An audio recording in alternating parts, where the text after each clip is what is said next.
سلام به یه ویدیو دیگه با من توی چنلم خیلی خوش اومدین. من سارا طالب زادم و اگه ویدیوی قبلی من دیده باشین کلا کانال من در مورد طراحی سایت با المنتوره و توی این ویدیو قراره با هم دیگه ببینیم که المنتور ورژن 4 دقیقاً چیه، تازه منتشر شده و خیلی سر صدا کرده به خاطر اینکه اومده اتمیک ادیتور رو اومده مطرح کرده، تغییراتی توی ساختار کدها داده، کلا خیلی بهینه‌تر شده، هم لحاظ سرعت هم لحاظ عملکرد.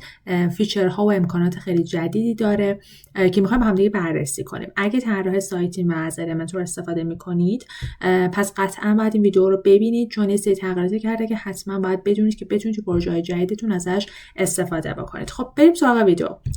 المنتور ورژن 4 اومده اتمیک ادیتور رو مطرح کرده و یه سری فیچرهای جدید داده. قبل از اینکه بریم سراغ فیچرها در مورد نصب و فعال‌سازیش بهتون بگم. از هر جایی که المنتور پرو رو تهیه کردین باید نسخه جدیدش رو براتون گذاشته باشه که شما دانلود بکنید و بتونید نصبش بکنید. روی سایت‌های جدید وقتی که نصب بشه به صورت خودکار این در واقع ورژن 4 فعاله، ولی اگر میخواین دستی فعالش بکنید، یعنی آپدیت کردین و براتون میخواین فعال بشه روی سایتتون، بعد از اینکه نصب کردین المنتور رایگان و المنتور پروتون رو یا اگه آپدیتش کردین، بیاین توی زیر منوی المنتور توی قسمت ادیتور یا همون ویرایشگر وارد قسمت تنظیمات بشید. توی قسمت تنظیمات که تغییری ایجاد نشده، یعنی ما توی این قسمت ها تغییری نداریم، همش همون آیتم های قبلی هست، همون تب های قبلی هست توی المنتور ورژن 3 هم داشتیم، ولی برای فعال کردنش بیاین توی قسمت اتمیک ادیتور و اینجا شما یه گزینه فعال سازی دارید. حالا من الان چون فعال هست غیر فعال سازی رو دارم. شما دکمه فعال سازی رو دارید، دکمه فعال سازی رو بزنید و ثبت بکنید و میبینید که به همین شکل براتون در میاد که یعنی فعال شده. خب بریم ببینیم که چه چیزای جدیدی بهش اضافه شده. خب من یه برگه تستی باز کردم که بیایم با هم دیگه بررسی کنیم. من تو این ویدیو بچه‌ها میخوام بهتون ساختار و روش کار با ویدجت ها و قسمت های مختلفی که اضافه شده رو بگم. کاری به طراحی و مسائل استایل و زیبایی و اینا ندیم و صرفا میخوام کارکرد این ویدجت ها رو براتون توضیح بدم. خب همین اول که وارد میشیم تو قسمت ابزارک ها دو تا قسمت داریم، اتمیک المنت ها و اتمیک فرم. این دوتا جدید اضافه شدن و طبق آخرین چیزایی که خود المنت رو گفته این المنت ها و ویدجت ها قراره باز هم بهش اضافه بشه.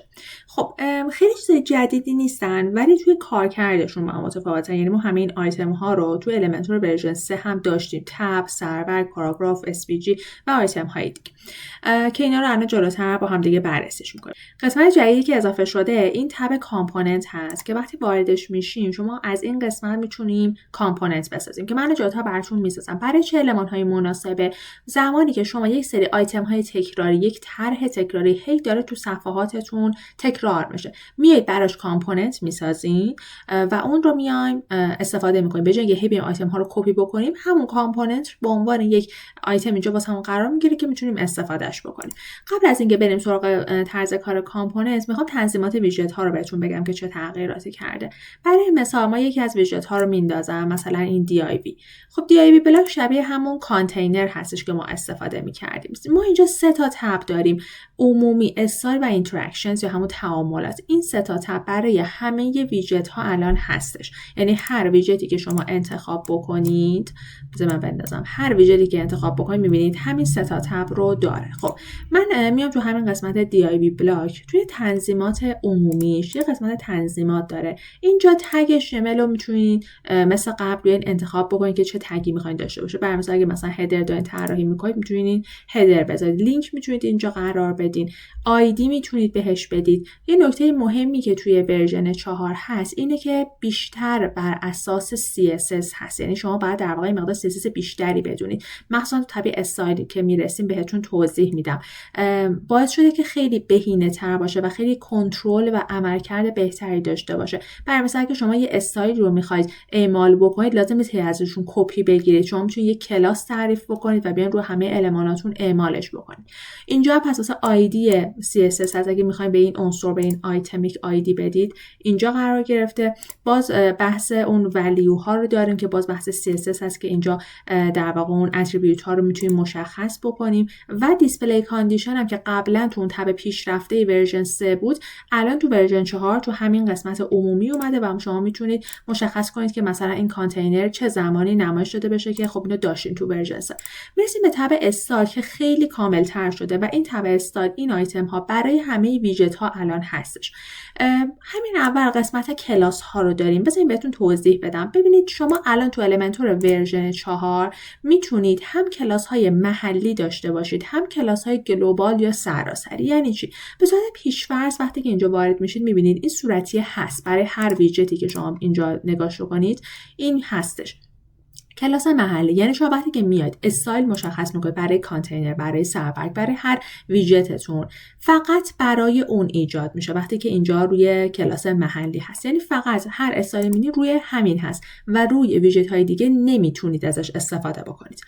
ولی اگه که میخواید مثلا شما میخواید همه تیترای اون صفحتون یک شکل و شمایلی دارن، برای مثلا این ویژت سرورک رو نگاه کنید. مثلا من عنوانش رو میام تغییر میدم، میذارم عنوان مثلا 1.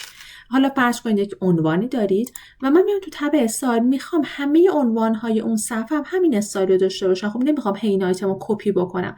میایید واسهش یک کلاس گلوبال یا سراسری ایجاد میکنید. چطوری؟ اینجا کلیک میکنید و اسم کلاستون رو میذارید. مثلا من اسمش رو میذارم تیتر، مثلا پیج، مثلا هوم پیج تیتر. حالا شما هر اسم با معنی میتونید بذارید با توجه به اینکه کجا میخواید ازش استفاده کنید.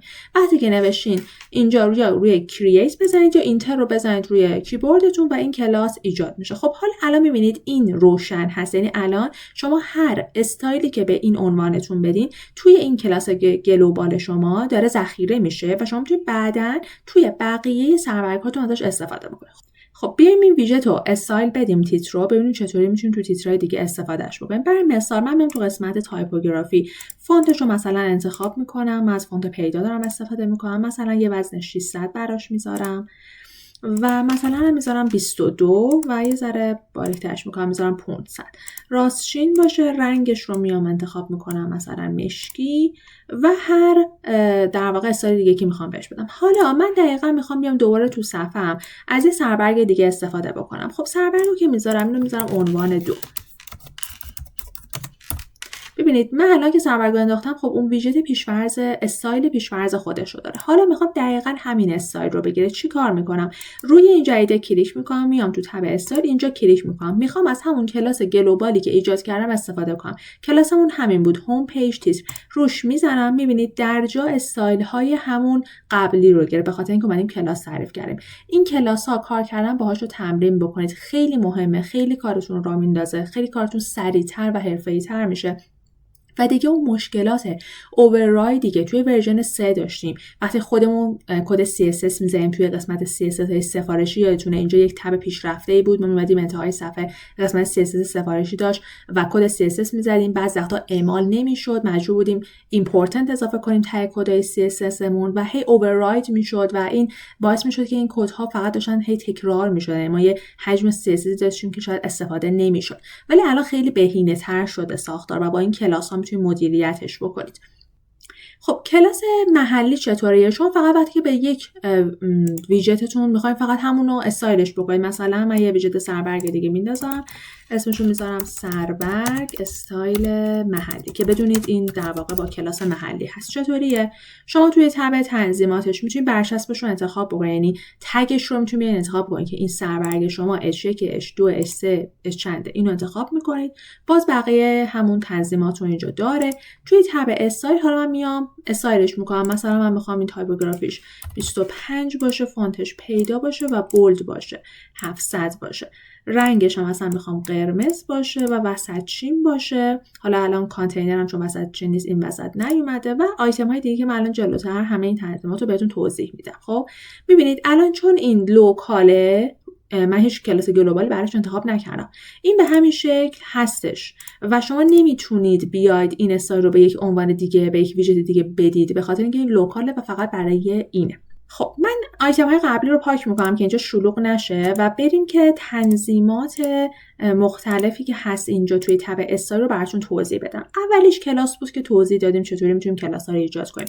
تب بعدی که داریم تب طرح بندی هست. ببینید ما اومدیم از ویژت دیایوی بلاک الان استفاده کردیم. شما اینجا میتونید بیاید مشخص بکنید که این چطوری باشه. مثلا فلکس باشه که بعد میتونید بیاین دایرکشن و جهت و جاستیفای و ایناشو مشخص بکنید.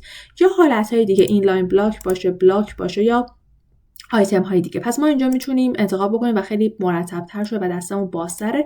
یه دونه هم اینجا این لاین فلکس هم داره، این فلش رو که بزنید. خب من میذارمش روی فلکس.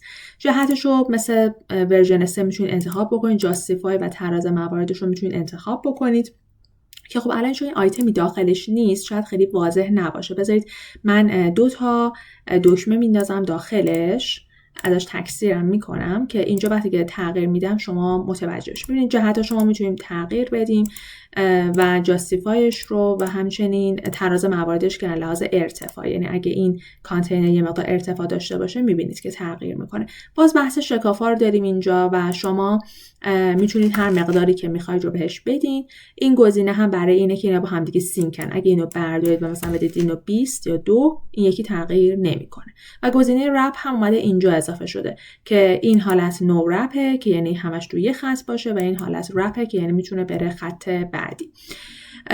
و ریورس رپ که یعنی جابجا بشه خطوط. الاین کانتنت رو هم اینجا دارم که این الاین کانتنت قبلا تا جایی که یادمه تو ورژن 3 تو تب پیشرفته بود.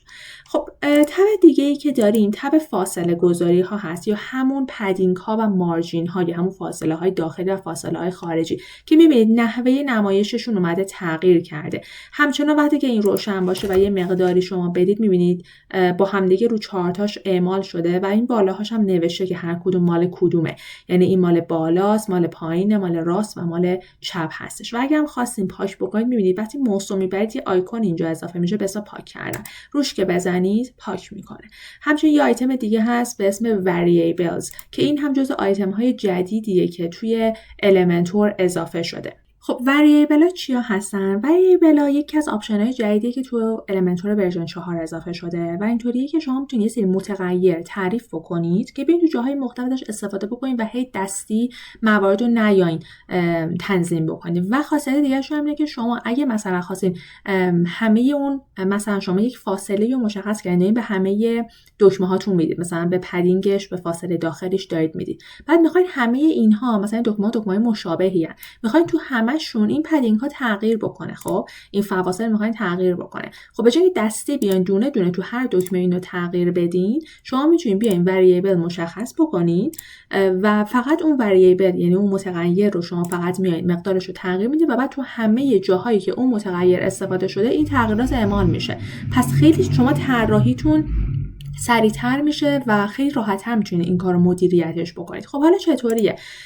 ببینید الان مثلا من واسه این فاصله داخلی میام همشو پاک میکنم. خب الان مقداری نداره. مثلا ما میخوایم فرض بکنیم که من میخوام راست و چپ همیشه مثلا 25 پیکسل باشه، بالا پایین 12 پیکسل. خب ولی الان نمیخوام اینو دستی بدم. چی کار میکنم؟ بیاید مثلا توی این چپ توی قسمت وریبل اینجا روی کرییت میذاریم و یه دونه جدید ایجاد میکنیم. مثلا من اسمش رو میذارم پی یعنی پدینگ left و right. خب و مقدارش رو میدم 25. میبینید اینجا هم میتونیم مشخص کنیم واحدش چی باشه. حالا الان ما پیکسل رو میذاریم بمونه. خب و ایجاد رو میزنم. الان میبینید روی چپ اعمال شد. خب میام رو راست هم میخوام اعمالش کنم. روی وریبل میزنم و از همین وریبلی که ساختم استفاده میکنم. حالا بذار من اینو پاک کنم که با این اشتباه نگید بدون داره روی این اعمال میشه. حالا رو بالا پایینشم خب من اشتباه پاک کردم. بذارید بیارم ببینید رو همه این بودیم. خب حالا میخوام رو بالا پایینش هم اعمال بکنم. میاد دوباره تو قسمت وریبل اینجا روی مثبت میذارم و یه دونه جدید اضافه میکنم. مثلا من میذارم آپ و باتم مال بالا و پایین باشه. میخوام بالا پایین 12 پیکسل باشه. روی ایجاد میزنم و اینجا هم دوباره واسه پایین هم انتخابش میکنم.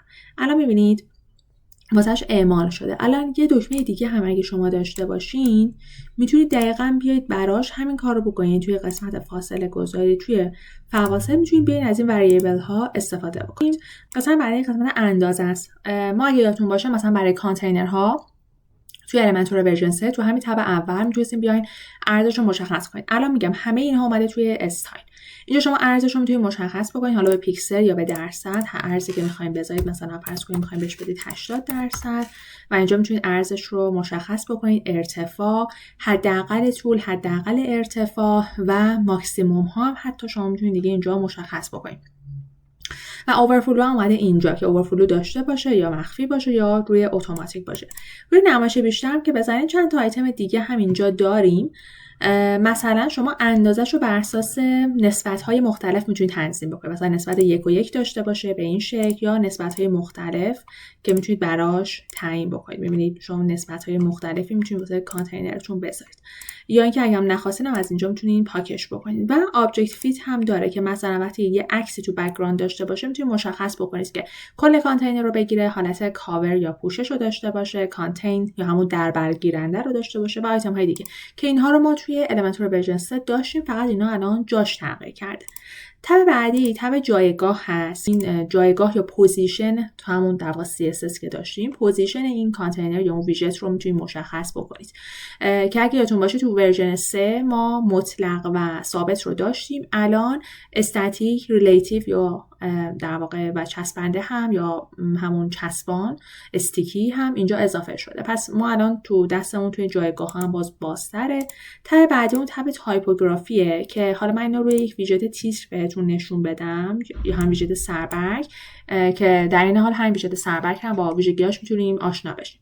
ببینید ویژت سربرگ قبل از اینکه بریم سراغ تایپوگرافی، اینجا توی تب عمومی محتوا شما میتونید محتواشو بنویسید دیگه، مثلا عنوان 1 و توی قسمت تنظیمات هم میتونید تگش رو که مثلا اچ چند باشه رو اینجا مشخص کنید و آیتم های دیگه که قبلا توضیح دادیم. خب بریم سراغ تب تایپوگرافی. شما اینجا میتونید خانواده فونت یا همون فونت فامیلیتون رو انتخاب کنید از فونت هایی که توی سایتتون آپلود کردید یا فونت های گوگل اگه باشه توی سایتتون، و وزن فونت رو میتونید مشخص بکنید، مثلا من میذارمش روی بولد، و سایز فونتتون هم که میتونید مشخص بکنید. باز برای اینها هم بچه‌ها میتونید وریبل مشخص بکنید. برای مثلا شما مثلا میخواید یه وریبلی داشته باشید برای همه تیتراتون، مثلا تیتر مقالاتتون، تیتر صفحاتتون، یا مثلا زیر عنواناتون همشون مثلا یک سایز داره. اینها رو خیلی راحت دیگه به جای اینکه مثلا دستی میتونید با وریبل باشه و در کنارش هم که قبلا توضیح دادم همون کلاس‌های عمومی یا گلوبال یا همون کلاس‌های سراسری رو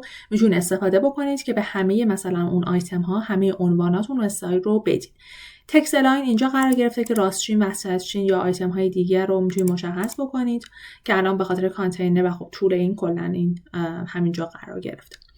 رنگ تکستتون رو هم میتونید مشخص بکنید. هم میتونید اینجا بزنید و رنگش رو از اینجا انتخاب بکنید یا این پایین میتونید کد هگزش رو قرار بدین و تو حالتهای دیگه هم میتونید قرار بدین.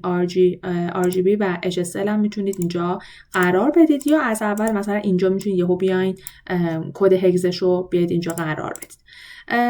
و آیتم دیگه ای هم که هست، باز شما توی این قسمت ها میتونید از وریبل ها استفاده بکنید. یعنی شما رنگاتون رو میتونید اینجا واسه کالراتون باز وریبل مشخص بکنید. مثلا یه رنگ ردیشی دارید، مثلا قرمز قهوه‌ای، حالا من مثلا همین چیزی انتخاب میکنم و اینجا کد رنگش رو میذارید، رو ایجاد میذارید و دیگه میتونید بیاید از همون وریبل بیاید رنگتون رو انتخاب بکنید که ما اینو توی ورژن 3 هم داشتیم.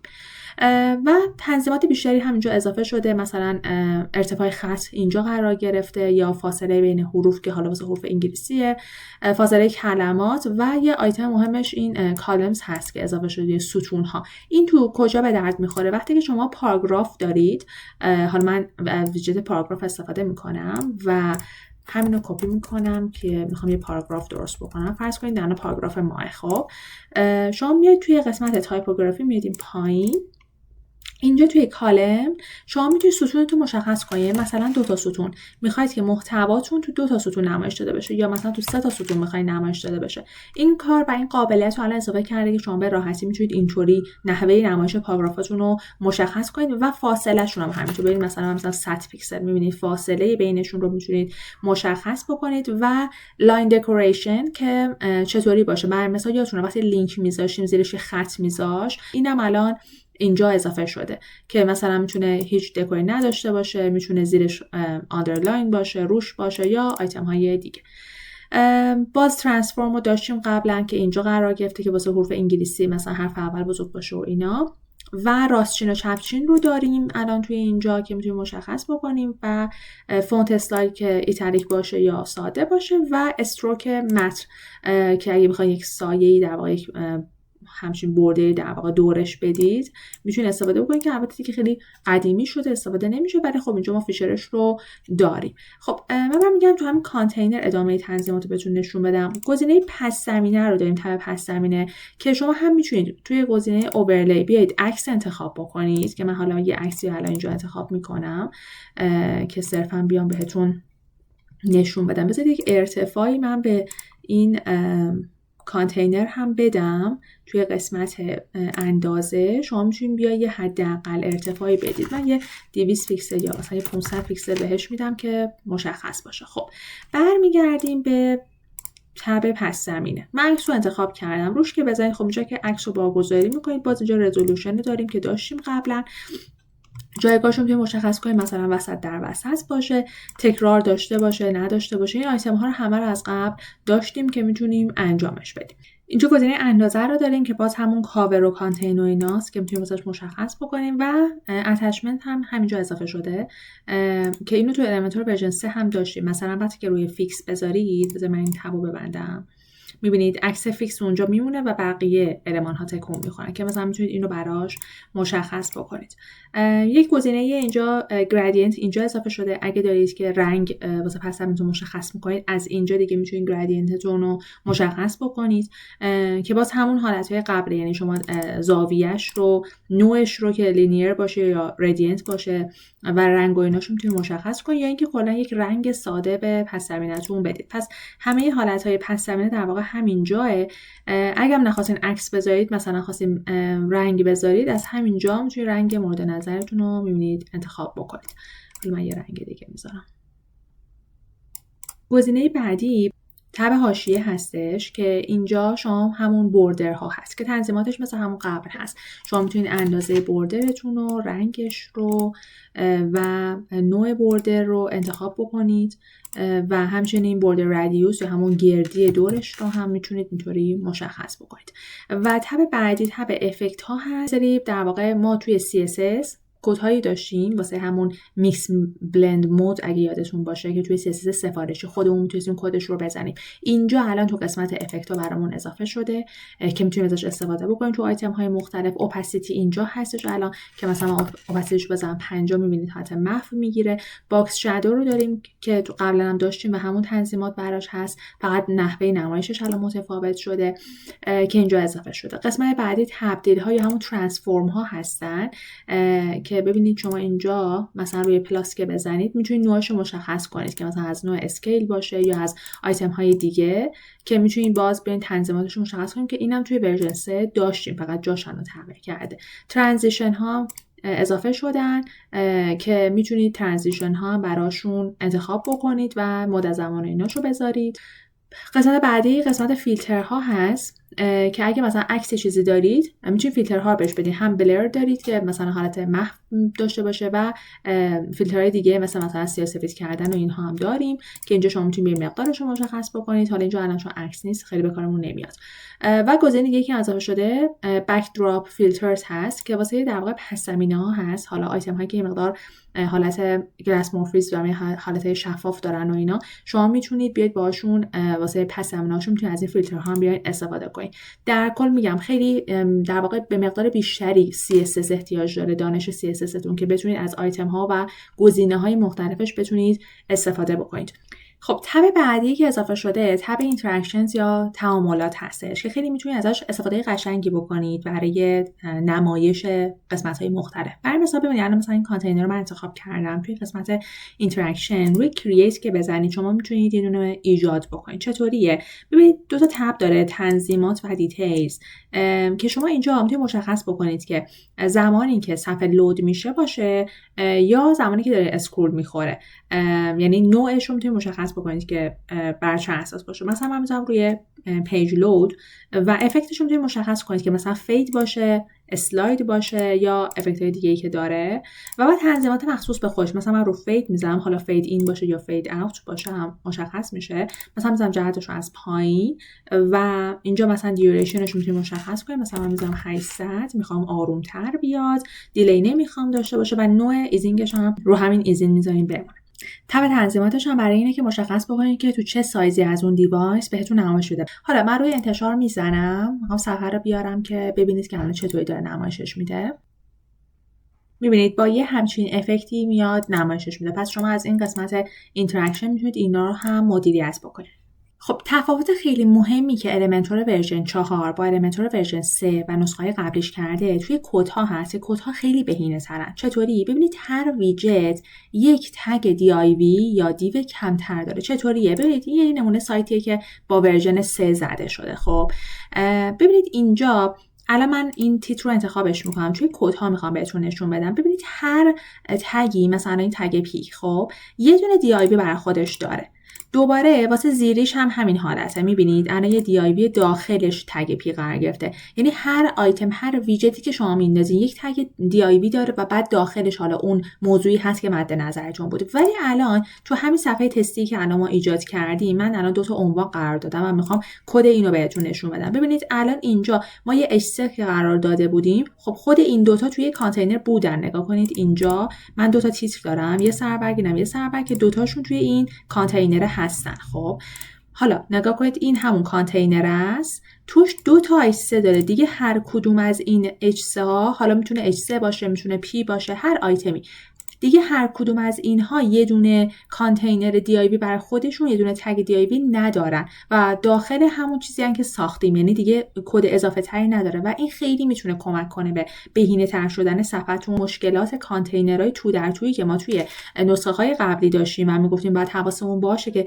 چقدر از کانتینر استفاده میکنیم، الان به نحو خیلی زیادی حل شده، چون دیگه تو ساختار خود کدها اینو اومدن حلش کردن و در نتیجه اگه قبلا وقتی که صفحات سایتتون رو طراحی می‌کردین و بعد می‌خواستین رو سرعتش کار بکنید توی پیج اسپید یا توی جی متریکس، شما خطای کور وایتالز می‌دیدید، الان دیگه این خطا رو خیلی کمتر میتونید باش مواجه بشین، به خاطر اینکه اون خطا دقیقاً برمیگشت به همین کانتینرهای تو در تو و الان این مشکل خیلی بهتر حل شده. ولی باز هم همچنان توی طراحیتون حواستون باشه که خودتون هم باید از استفاده از کانتینر در واقع مراقب باشین و مدیریتش بکنین. برای مثال الان مثلا من اینجا نیومدم واسه هر کدوم از سربرگ خودم دوباره یک کانتینر هم قرار بدم. یعنی شما همچنان باید اون طراحی اصولی رو بلد باشید، ولی خب چون ساختار کدها خیلی بهتر شده، همین موضوع خیلی کمک میکنه که هم در واقع سرعت لود صفحه بالاتر باشه، چه توی خروجی سایتمون چه حتی توی ویرایشگر ما حتی سرعت بالاتری رو الان داریم به خاطر این بهبودی که توی وضعیت کدها ایجاد شده. خب تغییر مهم بعدی که ایجاد شده برای حالتهای مختلفی هست که ما میتونیم استایل بکنیم. برای حالتهای هاور، فوکس و اکتیو. برای مثال شما فرض کنید یه دکمه دارید. خب ما قبلا خود دکمه رو میتونستیم استایل بکنیم و حالت هاورشو که میتونستیم مثلا تغییرات رو توش بدیم، ولی واسه حالتی که فوکس داره میشه روش یا اکتیو هست استفاده نمیشه. مثلا دکمه اکتیو یعنی مثلا فرض کنید شما یه باتنی دارین که میتونید روش کلیک کنید و اون اکتیو بشه، واسه اتفاقات توی صفحه شما بیفته، یا وقتی روش موس رو نگه می‌دارید، در واقع روش در واقع فوکس کردین، یه استایل دیگه‌ای می‌خواید بگیرید. ما قبلا اگه می‌خواستیم واسه این حالت‌ها استایل دکمه‌مون رو مشخص کنیم، بعد می‌رفتیم تو تب پیشرفته انتها توی CSS سفارشی و کد می‌زدیم، چون خود المنتور به ما آپشن‌هایی برای تنظیم این استایل‌ها رو نمیداد، ولی الان میده. ویژت دکمه انداختم. حالا میام اینجا توی قسمت استایل ها، یک استایل حالا میتونید اینجا یک کلاس گلوبال یا کلاس محلی براش داشته باشید. همین مثلا کلاس محلی رو فرض بکنید. اینجا روی 3 نقطه که بزنید میبینید واسه استیت و حالت های مختلف شما میتونید استایلش کنید. بذارید ما اول یه استایل به حالت عادیش بدیم که بعد ببینید که توی هاور و اینا میتونه تفاوت ایجاد بکنه. خب من یه استایل ساده فقط میخوام بهش بدم. خیلی خب این الان حالت عادی دکمه منه. حالا میام اینجا تو کلاس تو این 3 نقطه میام قسمت هاور. حالا شما برای هاور میاد بهش استایل میدید. هر استایلی یعنی همه تغییرات رو تو همه تب ها میتونید بدید. خب ما مثلا قبلا توی ورژن 3 فقط مثلا اگه شما اومدید که رنگ پس زمینه رو یه چیزی دادید میتونید رنگش رو تغییر بدید، ولی خیلی دستمون تو همه آیتم های دیگه باز نبود. ولی الان شما تو همه آیتم ها میتونید این تغییرات رو بدید و این خیلی باعث میشه که سطح طراحی شما واقعا تغییر بکنه.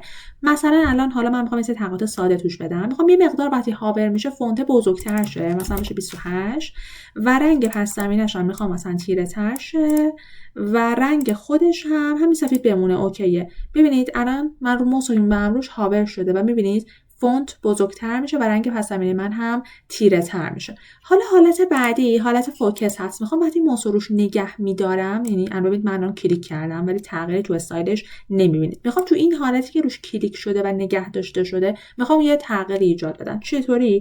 مثلا میخوام باز کوچیک‌تر شه، همون 24 قبلی باشه، ولی این سری مثلا رنگ مثلا میخوام مشکی باشه و پس زمینه مثلا میخوام یه رنگ مثلا روشنی باشه، مثلا یه آبی روشن. ببینید الان اینکه میبرم موس روش هاوره، حالا روش که کلیک کنم میبینید استایل تغییر که به استایل فوکس رو داره نشون میده. و استایل بعدی برای حالت اکتیوه که وقتی که فعاله. الان روی این اثر نمیکنه ولی میخوام بهتون نشون بدم که میتونید پس زمینه و همه تغییرات رو میتونید توی استایل بهش بدید. مثلا همون 24 میذارم بمونه، رنگش هم سفید ولی مثلا رنگ پس زمینه‌اش میخوام یه آبی بنفش تیره‌ای باشه. ببینید من اینجا میبندم. این حالت عادیه، موس میاد روش حالت هاوره، روش کلیک میشه اون فاصله خب الان چون کلیک نگه داشتم رفت رو حالت اکتیو چون داره دکمه اکتیو میشه.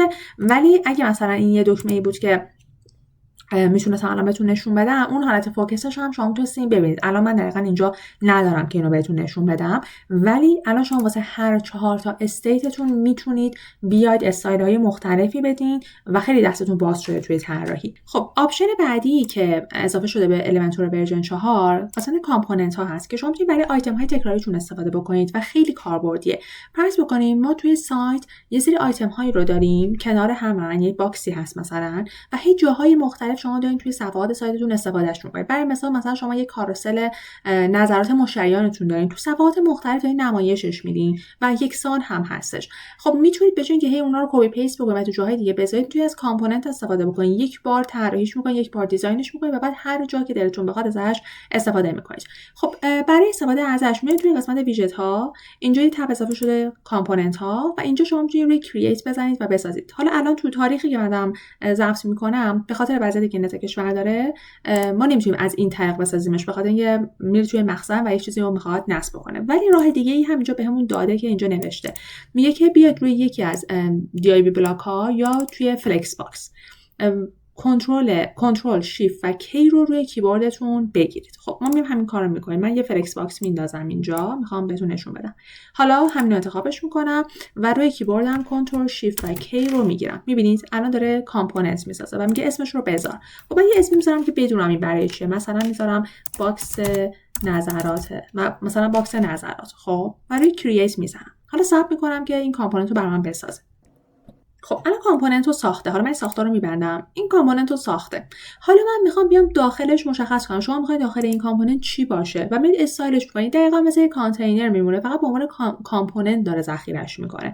مثلا فرض میکنیم من میخوام یک متنی رو داشته باشم، زیرش مثلا یه پاراگرافیه که حالا من این کانتینر رو انتخاب میکنم، تو طرح بندی میذارمشون زیر هم، وسطش میکنم و یه دکمه دارم یا مثلا یک تصویری دارم که بذارید من یه تصویر انتخاب بکنم. اینجا توی تب محتوا شما میتونید یه تصویرتون انتخاب بکنید. حالا هر تصویری که هست من صرفا تصویری که اینجا هست انتخاب میکنم و زیرش هم میام یه دکمه قرار میدم. میبینید الان این کامپوننت من. خب میبینید حالا همه استایل هاش هم میدید دیگه. من صرفا کار رو میخوام بهتون یاد بدم. بعد شما برمیگردید این بک رو میذارید، این کامپوننتتون سیو میشه و الان اینجا داره نمایش میده. الان ساختار رو نگاه کنید. الان من روی این ویرایش بزنم، میبینید به عنوان یک ویجت انگار در نظرش گرفته، به عنوان باکس نظر، چون اسمش رو گذاشتن باکس نظر.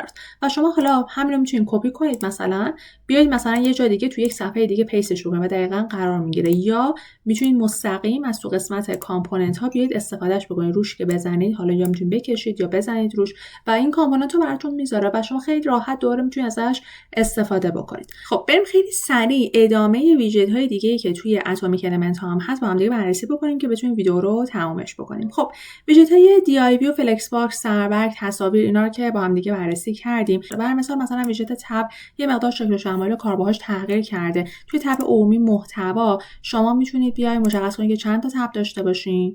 تب دیفالتتون رو میتونید اینجا انتخابش بکنید، میتونید اینجا تب اضافه بکنید. مثلا می‌بینید ما 4 تا تب داریم و توی تنظیمات باز همون تنظیماتی هست که توی ویژت های قبلی هم داشتیم. و تو تب استایل خودش رو مثلا یه پس زمینه من میخوام بهش بدم که ببینید کجاش تغییر میکنه. میبینید مثلا اینجوری میتونید استایلش بکنید و بذار من ساختار رو باز کنم که این در واقع چیز رو ببینید، تب رو ببینید. این ویژت تبه که توش ما اینجا تب منیو ها رو داریم که 4 تا تب داریم. میبینید 4 تا هست. هر کدوم که باز بشه رو خودش که بزنید که خود این رو میتونید استایل کنید. یعنی بیاین توی عمومی، توی تنظیمات، اینجا پاراگراف، میاد اینجا متن تبتون رو تغییر میدید. مثلا عنوان، خب عنوان 1. بعد دوباره اینجا میتونید متنش رو تغییر بدید. بعد خود هر کدوم از اینها، هر کدوم از این سربرگ‌ها اینجا میتونید مثلا بیاید پس زمینه‌اش رو مشخص کنید.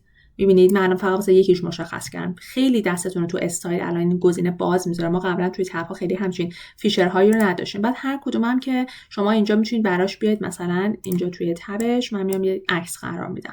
توی مثلا عنوان 1 این، تو عنوان 2 اینو ندارم و مشابه همون کارکرد قبلیه. ولی ویژگی دیگه که المنتور ورژن 4 داره اینه که شما به صورت اینلاین و همینجا میتونید ادیت بکنید. ببینید من الان اینجا مثلا این کامپوننت بود من زدم روش. شما مثلا میخواید متن دکمه رو تغییر بدید، مثلا این دکمه همینجا روش کلیک بکنید. میبینید من کنترل آ زدم رو کیبورد و دارم همینجا متنش رو تغییر میدم. یعنی دیگه نرفتم تو تب عمومی محتوا و بیام اینجا تغییرش بدم. از همینجا خیلی راحت میتونید بیاید و متن رو تغییر بدید.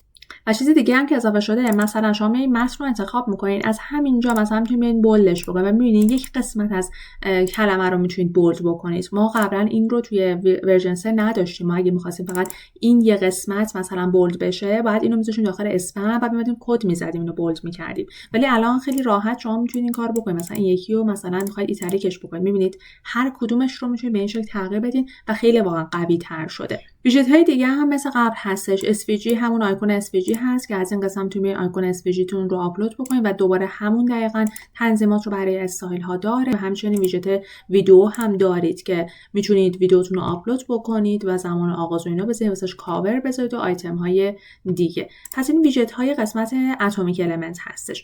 خب میرسیم به قسمت اتمیک فرم که اضافه شده. المنتور اومده تو ورژن 4 فرم ها تغییر داره و تغییرات خیلی خوبی داره و خیلی فرم ها منعطف‌تر و حرفه‌ای‌تر شدن. ببینید اینجا یه ویژت اتمیک فرم داریم که وقتی که بندازین حالت پیش‌فرض فرم هست ولی میتونید خیلی تغییرات توش بدید. توی تنظیمات، توی عمومی اینجا اسم فرمتون رو میتونید مشخص کنید، مثلا فرم تماس با ما، و اینجا استیت های مختلف واسه فرمتون، حالت عادیش، حالتی که مثلا با موفقیت ثبت شده یا حالتی که خطا داده. میدونید همه اینها رو میتونید بیاین متنش رو شخصی سازی کنید، استایلاش رو بدید، میدونید کانتینر رو میتونید انتخاب بکنید و بیاین مثلا توی پس زمینه رنگ خطاش رو مشخص بکنید. بیاین واسه حالت‌های مختلف استایلش بکنید. حتی میتونید هر تغییری که می‌خواید بهتون بده و خب این خیلی فرمتون رو حرفه‌ای‌تر میکنه.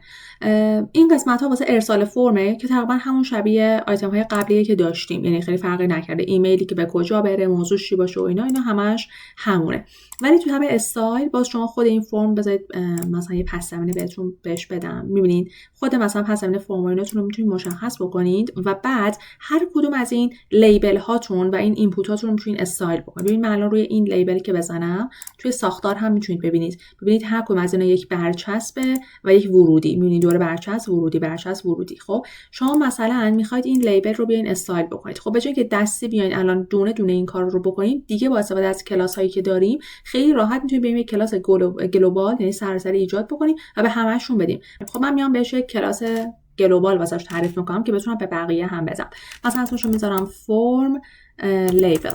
خب و روی اینتر یا روی این کرییت میذارم. به حالا میام استایلش میکنم. مثلا اول از همه میام عنوانش رو تغییر میدم، مثلا نام میذارم باشه. خب حالا بقیه هم میام محتواشو مشخص میکنم.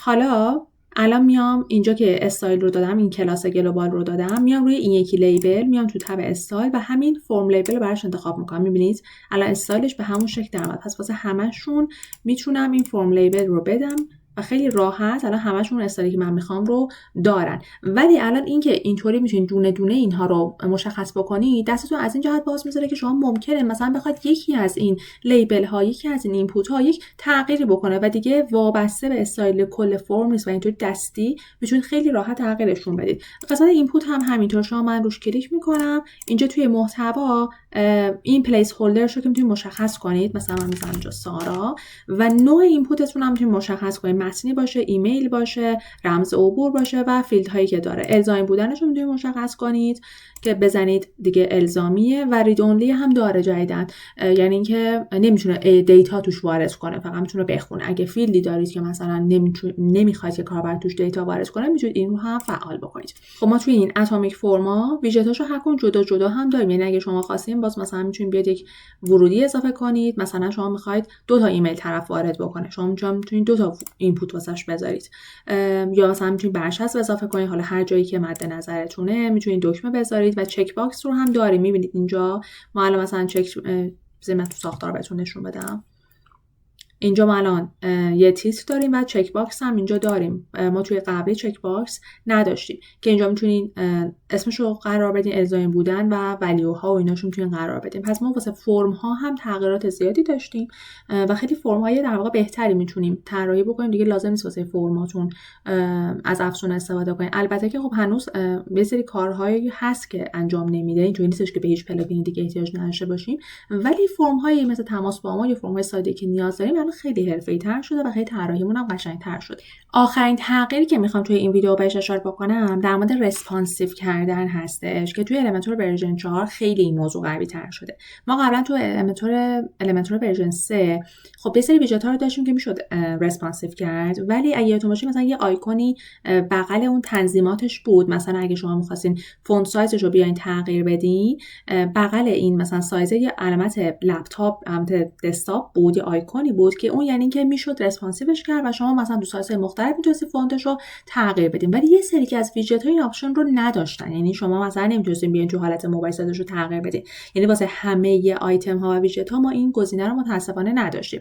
ولی الان تو المنتور ورژن 4 اینو کاملا داریم و تو سطح خیلی پیشرفته ترین، نه صرفا فونت سایز، واسه همه تنظیمات و استایلاتون میتونید تو همه سایز ها رسپانسیوش بکنید. در نتیجه شما سایتتون دیگه کاملا میتونه رسپانسیو باشه. یعنی اگه خوب با این ویرایشگر کار بکنید و یه مقدارم دانش CSS داشته باشین، خیلی سایت‌های حرفه‌ای میتونید بزنید. برای مثال اینجا من یه پاراگراف دارم، الان تو حالت دسکتاپی که دارم طراحی میکنم فونت سایز 16، میخوام مثلا تو حالت لپتاپ بشه 15، میذارمش 15. میبینید الان دسکتاپ 16، لپتاپ 15. میخوام بذارمش مثلا تو افقی لپتاپ همین مثلا 15 بمونه، ولی تو عمودیت لپتاپ بشه 14. حالا اینا استاندارد نیست، من صرفا دارم بهتون عدد میدم که ببینید. بعد مثلا تو گوشی هم میخوام بشه 12. ببینید الان شما تو هر کدوم از اینها این کارو کردین. غیر از اون مثلا شما مثلا میخواید بک‌گراند بدین، ببین شما مثلا تو دسکتاپ ندارید ولی توی لپتاپ یا مثلا تو تبلت مثلا میخواید استایلش مقدار تغییر بکنه، مثلا من میخوام یه بک‌گراندی هم داشته باشه. ببینید الان پس زمینه رو داره تو تبلت ولی توی دسکتاپ نداره. پس همه آیتم هایی که اینجا تو تب استایل هست رو شما تو حالت رسپانسیو میتونید تغییرشون بدید. حتما لازم نیست همون هایی باشه که مثلا تو حالت دسکتاپ واسش مشخص کردید، نه اصلا یه چیزی تو دسکتاپ نداره ولی شما میخواین یهو تو تبلت و تو موبایل داشته باشه، دستتون کاملا بازه. پس خیلی خوب با این ویرایشگر کار بکنید. اگه که سایتاتون جدید هست اول خودتون اینا رو باهاش کار بکنید، بهش مسلط بشین و بعد روی سایت‌های واقعی و سایت‌های مشتری استفاده بکنید. همچنان هم از نسخه قبلی میتونید استفاده کنید، به خاطر اینکه چون تازه اومده و یه مقدار صبر بکنیم که مطمئن بشین با همه پلاگین‌های دیگه هم سازگار هست. الان خب مثلا با ووکامرس و وردپرس و اینا کاملا سازگاره، ولی هنوز با همه پلاگین‌های محبوبی که استفاده میشن ممکن سازگار نباشه. برای همین باید آروم آروم ازش شروع به استفاده بکنیم، ولی الان بهترین زمانه که خودتون بشین تمرین بکنید و کاملا بهش مسلط بشین. خب ویدیوی ما هم تموم شد، یه مقدار طولانی شد ولی سعی کردم همه ویژگی‌های جدیدی که المنتور ورژن 4 داره رو بهتون توضیح بدم، آموزشش رو واسهتون بذارم که بتونید ازش استفاده بکنید، قسمت‌های مختلف. امیدوارم که به درتون خورده باشه. اگه این ویدیو رو دوست داشتین یه قلب میتونید برام توی قسمت کامنت‌ها بذارید که ببینم این صف ویدیوها رو دوست دارید یا نه، و حتما ویدیو رو واسه بقیه هم بفرستین چون این ورژن المنتور جدیده و مطمئنا خیلی‌ها سوال دارن که چطوری باید ازش استفاده کنن. در کل که خیلی دوستتون دارم. تا ویدیوی بعدی، خدا نگهدار.